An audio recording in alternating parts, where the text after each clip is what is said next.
warahmatullahi wabarakatuh. Perkenalkan, nama saya Salsabila dengan NIM 90400 124 194. Saya akan mempresentasikan hasil diskusi dari kelompok 9 mata kuliah pengantar ekonomi dengan judul pendapatan nasional. Yang pertama, konsep dasar. Pendapatan nasional didefinisikan sebagai jumlah barang-barang dan jasa akhir yang dihasilkan oleh suatu negara pada periode tertentu, biasanya satu tahun. Nilai pendapatan nasional yang dihasilkan merupakan nilai pasar dari barang dan jasa. Nilai pasar tersebut dalam arti nilai kotor atau bruto, karena tidak seluruh produk yang dihasilkan pada periode tertentu merupakan penambahan pada produk yang ada, khususnya untuk barang modal. Faktor-faktor yang mempengaruhi pendapatan nasional: yang pertama, permintaan dan penawaran agregat. Permintaan agregat adalah suatu daftar keseluruhan barang dan jasa yang akan dibeli oleh sektor perekonomian pada berbagai tingkat harga. Permintaan penawaran agregat menunjukkan antara hubungan keseluruhan permintaan terhadap barang dan jasa sesuai dengan tingkat harga. Yang kedua, konsumsi dan tabungan. Konsumsi adalah pengeluaran total untuk memperoleh barang dan jasa dalam suatu perekonomian dalam jangka waktu 1 tahun. Sedangkan tabungan adalah bagian dari pendapatan yang dikeluarkan untuk konsumsi. Dan yang ketiga, investasi. Investasi adalah semua pengeluaran yang digunakan untuk menciptakan modal baru. Tujuan dari investasi adalah untuk mengganti bagian modal yang sudah rusak dan menambah penyediaan modal yang ada. Metode perhitungan pendapatan nasional. Yang pertama, pendekatan produksi. Menurut pendekatan produksi, pendapatan nasional dihitung berdasarkan jumlah nilai barang-barang dan jasa-jasa akhir yang dihasilkan dari masing-masing sektor ekonomi pada periode tertentu. Yang kedua, pendekatan pendapatan. Menurut pendekatan pendapatan, pendapatan nasional dihitung dengan cara menjumlahkan pendapatan dari masing-masing faktor produksi pada tahun tertentu. Yang ketiga, pendekatan pengeluaran. Pendapatan nasional juga dapat dihitung dengan menggunakan pendekatan pengeluaran. Selanjutnya, konsep lain dalam pendapatan nasional.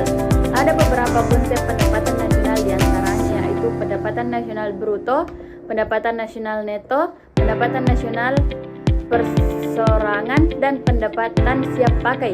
Masing-masing konsep tersebut dalam perhitungannya saling berkaitan. Selanjutnya yaitu konsep lain dalam pendapatan nasional. Net National Product. Net National Product atau produk nasional neto adalah jumlah barang dan jasa akhir yang diproduksi oleh suatu negara, baik masyarakat maupun pemerintah, pada tahun buku yang bersangkutan dikurangi dengan penyusutan alat-alat produksi yang digunakan. Yang kedua, personal income.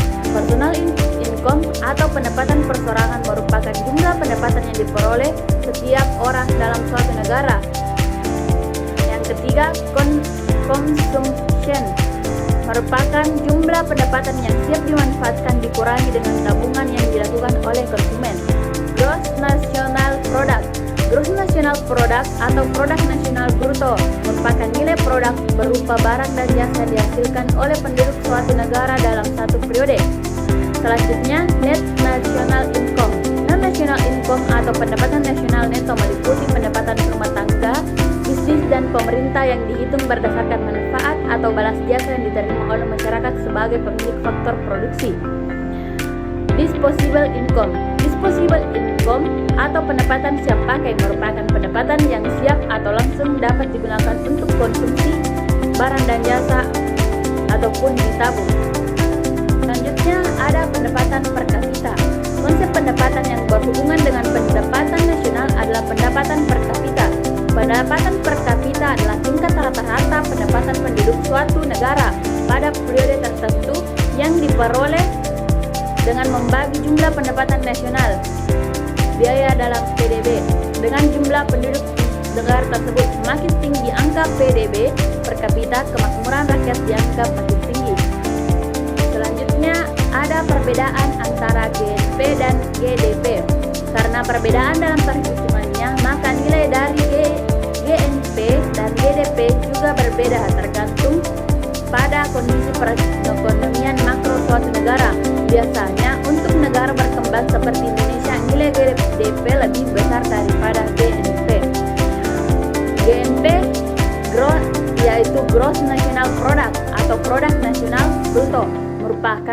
jumlah barang dan jasa yang dihasilkan oleh penduduk warga negara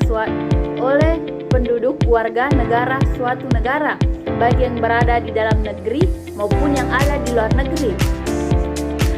GDP atau Gross National Product atau Produk Nasional Bruto merupakan jumlah barang dan jasa yang dihasilkan oleh penduduk warga negara suatu negara, baik yang berada di luar negeri maupun yang ada di dalam negeri. Pertumbuhan pendapatan nasional. Pendapatan nasional dapat digunakan untuk mengukur tingkat kegiatan ekonomi yang mampu dicapai pada tahun tertentu, karena perhitungan pendapatan nasional biasanya dilakukan setiap tahun. Pertumbuhan pendapatan nasional dapat dihitung dari tahun ke tahun. Paling tidak ada dua kondisi yang selalu mengalami perubahan, yaitu perubahan tingkat kegiatan ekonomi dan perubahan harga. Untuk mengatasi kedua perubahan tersebut, maka perubahan tingkat harga antar tahun harus diperhitungkan. Dalam perhitungan pendapatan nasional, dengan kata lain, pengaruh perubahan harga terhadap nilai pendapatan nasional harus dihilangkan atau dinetralkan. Dengan demikian, pendapatan nasional dapat dibedakan menjadi dua pengertian, yaitu pendapatan nasional menurut harga konstan dan menurut harga berlaku. Selanjutnya yaitu perhitungan pendapatan nasional. Karena menggunakan banyak faktor dalam perhitungannya, pihak-pihak terkait seperti pemerintah maupun pelaku ekonomi swasta dapat menjadikan pendapatan nasional sebagai landasan dalam pengambilan keputusan terkait dengan kebutuhan mereka. Melalui pendapatan nasional dapat diketahui besarnya peningkatan perekonomian suatu negara.